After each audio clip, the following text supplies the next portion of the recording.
Hello, sports fans, and welcome to the Scout Sports 101 Monday Night Football Week 17 postgame show. I'm sorry it's a couple days late. And this is the final Monday night postgame show of the Monday Night Football season, so it'll be back again next season, but I'll continue on with the playoffs after this final week of the regular season. Well, the Browns crumbled and had to settle for just 2 touchdowns in the 26-14 loss to the Pittsburgh Steelers Monday night. The inflexibility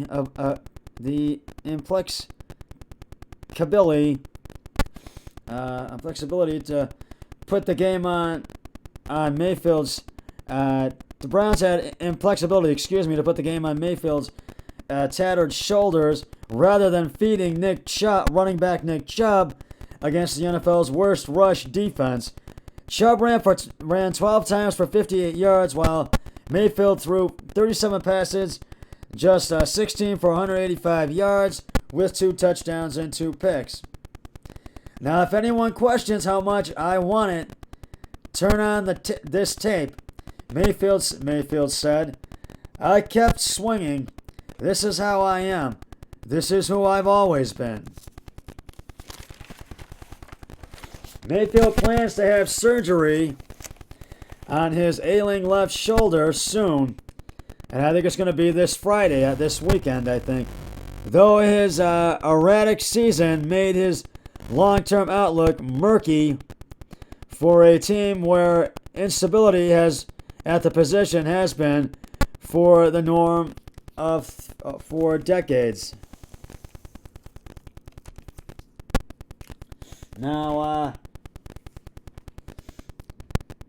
Ben Roethlisberger looked for the last time into the Heinz Field stands, prepared with number 7 jerseys bearing his name, and tried to soak up in a moment as inevitable as it was unimaginable for most of his career. This is the end of the longtime Pittsburgh Steelers quarterback, and rather than fight it, the player defined his ability to fend off defenders with his left arm and make game-changing throws with his right. Embraced it. Roethlisberger did a victory tap following the 2016 win over Cleveland on Monday night. This kept the team's faint playoff hopes alive. He hugged him, and President Art Rooney. He hugged team president Art Rooney II. He unsuccessfully fought back tears. Then he grabbed his hand with the hand of his wife, Ashley, and their 3 children, and walked into the tunnel and out of sight. His on-field performance, 24-46 for 123 yards, with a touchdown and a pick, was remarkable for only its efficiency. He became the first quarterback since at least 1950 to win a game with more than 40 attempts for fewer than 150 yards, according to stats. But the numbers, as has often been the case during an 18-year career that includes 2 Super Bowl victories, were beside the point. Roethlisberger played, the Steelers won, and so it goes. Pittsburgh, 8-7-1, will finish at 500 or better for the 18th straight season, or every year since the Steelers selected Big Ben with the 11th overall pick in the 2004 draft. "That's been the story of my career," he said. "Not always pretty, but we find a way." The Steelers need a win over Baltimore this week and a loss by Indianapolis to lowly Jacksonville to make the postseason for the 12th time. With Roethlisberger, a possibility, he admits, is slim. Still, it exists, and that stinks in a large part to rookie Najee Harris, who ran for a career best 188 yards and a touchdown, and linebacker T.J. Watt, who sacked Baker Mayfield 4 times to give him 21 and a half on the season, one short of the NFL record set by Hall of Famer Michael Strahan in 2001. Yet the night belonged to Roethlisberger. And the Let's Go Big Band chant started immediately after he was introduced, replaced by Thank You Ben after the 39-year-old took a knee in the final seconds to seal his 26th win over the team that bypassed him, the Ohio native, in the draft nearly 2 decades ago. This is home, you know, Roethlisberger said, and I just know I was born in Ohio. But I live here and I'll always be here. The only people more eager for Roethlisberger to retire than his family might be the Browns. Cleveland 7-9 was eliminated from postseason contention on Sunday. Fell to 3-26-1 when facing Roethlisberger. The Browns, as I mentioned, and Plexa Cavely put the game on Mayfield's side of shores, as I mentioned, then feeding running back Nick Chubb against the NFL's worst rush defense, and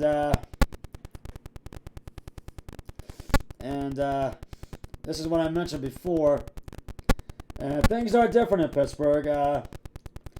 Roethlisberger was 22 when he took over and injured Tommy Maddox in week 2 of his rookie season. He never let go, leading the franchise in an era of success that nearly rivaled the Super Bowl Steelers of the 1970s.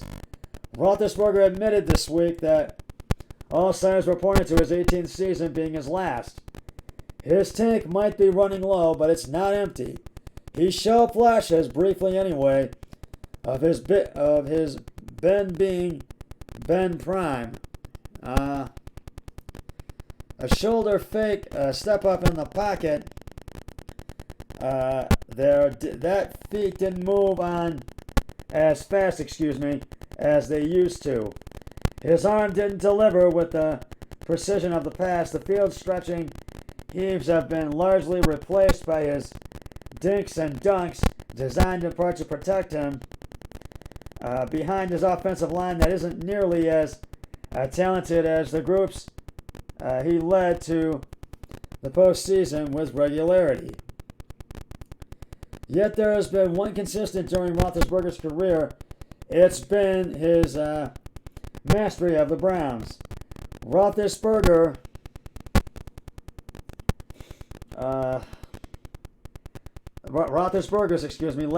last win over Cleveland provided a small measure of revenge less than a year after he threw 4 interceptions in the first round of a home playoff loss to the Browns last January.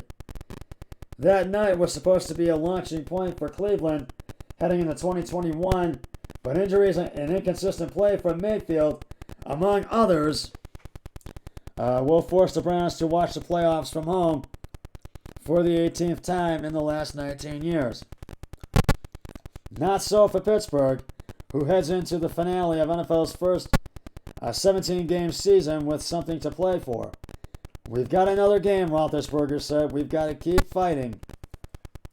And same as it ever was. Now, the Browns lost quarterback Greedy Williams in the first half to a shoulder injury. Linebacker Sahon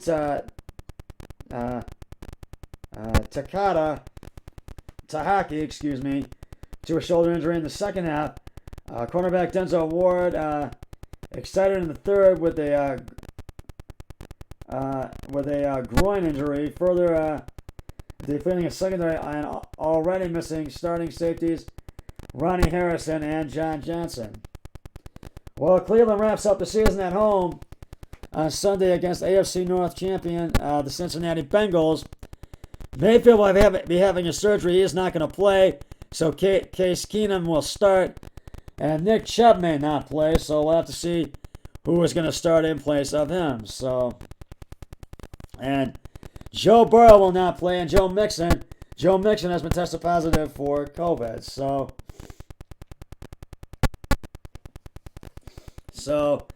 it was not a good night for the Browns. And, whoops. Now to give out the game balls, I got to give those out right now.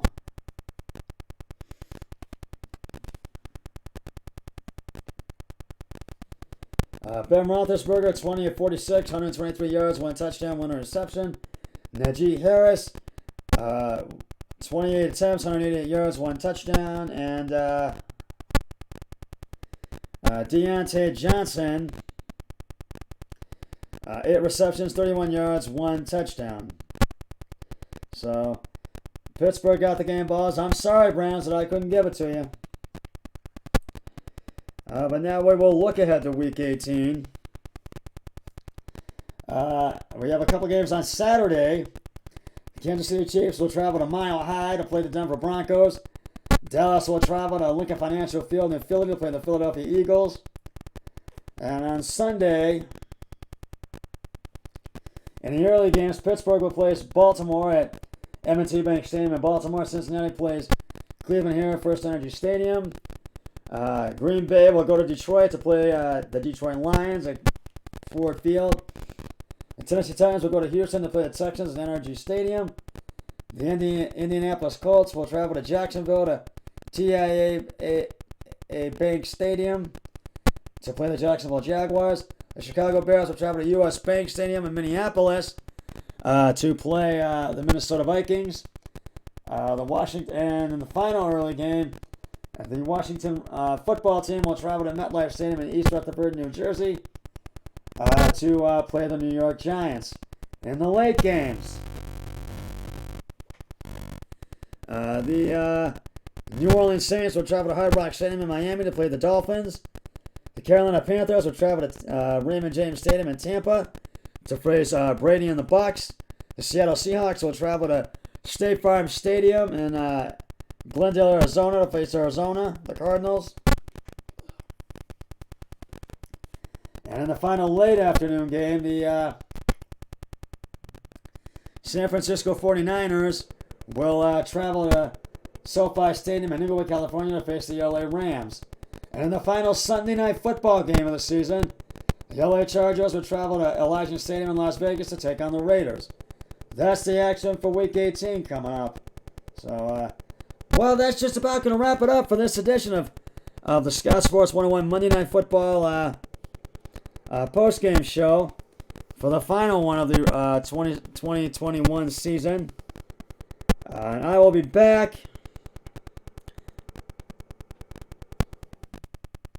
with another one of my regular podcasts. If not, I'll be back on Sunday with Scott Sports 101 early games, pregame, postgame, and late game, early game, postgame, and late game, pregame, postgame, and Sunday Night Football pregame, postgame. But until then, always,